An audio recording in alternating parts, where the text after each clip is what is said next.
வணக்கம். இந்த வீடியோவில் நம்ம பார்க்க போகிறது பக்தியை பற்றி. முன்பெல்லாம் பள்ளியில் என்ன பண்ணுவாங்கன்னா, வெள்ளிக்கிழமையான ஆன்மீக வகுப்பு நடக்கும். அதாவது மா காலையில் ஒரு 9லேருந்து ஒரு 10 மணி வரையும் ஆன்மீகத்தை பற்றி பேசுவாங்க ஆசிரியர்கள்லாம். அப்படி பேசுகையில் ஒரு தடவை ஒரு ஆசிரியர் என்ன பண்ணுறாருன்னா, ஆன்மீகத்தை பற்றி பேசிகிட்டு இருக்காரு. அப்புறம் நிறைய சொல்லி முடிக்கிறாரு, கதையெல்லாம் சொல்லி முடிக்கிறாரு.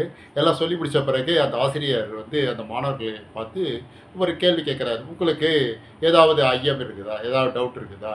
அதில் எதை பற்றி எதாவது இருந்தால் கேளுங்க, நான் விளக்கம் தரேன் அப்படின்னு சொல்லிட்டு கேட்குறாரு.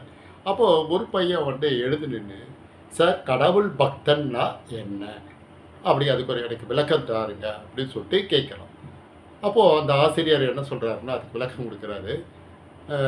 கடவுள்கிட்ட போயிட்டு ஒருத்தன் எனக்கு இதை கொடுங்க, இது செய்து கொடுங்க அப்படின்னு சொல்லிட்டு கேட்கும்போது, அந்த கடவுள் அதை அவனுக்கு கொடுத்தால் அவர் கடவுள் இல்லை.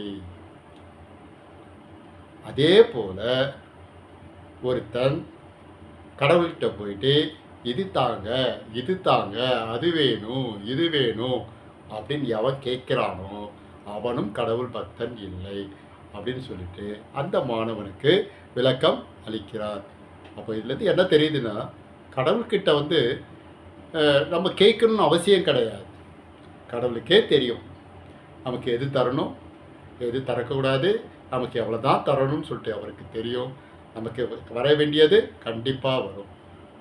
ஓகே குட்டீஸ், இந்த வீடியோ பிடிச்சிருந்தா லைக் பண்ணுங்கள், ஷேர் பண்ணுங்கள், மறக்காமல் சப்ஸ்கிரைப் பண்ணுங்கள்.